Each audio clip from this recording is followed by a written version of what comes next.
dans Isaïe 53 nous dit que quand le Messie va venir, il sera un homme de souffrance, habitué à la douleur. Dans d'autres versions, surtout dans l'hébreu, on a dit un homme de souffrance, sachant ce que c'est que la maladie. Donc, ce qu'on ne voit pas, c'est que Jésus, avant de venir se tenir devant les malades, devant les gens qui souffraient, il leur dit qu'il est venu les consoler. Lui-même, il a souffert. Il connaissait la souffrance. La preuve, il a grandi à Nazareth. Il vous a dit que Nazareth était quoi? D'Israël. À propos d'Israël. À propos d'Israël. Il y a un niveau de souffrance que Jésus a connu et qui a fait qu'il comprenait ceux qui souffraient.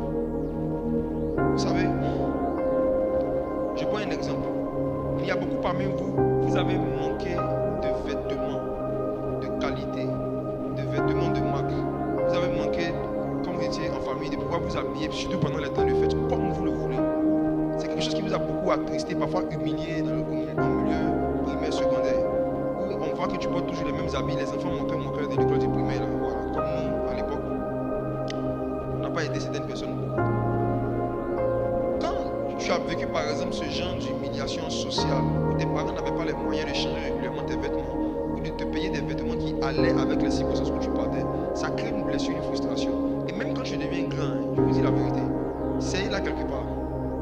Si tu as vécu cela et que ça a été vraiment une frustration pour toi, c'est parce que Dieu t'appelle à habiller beaucoup de personnes.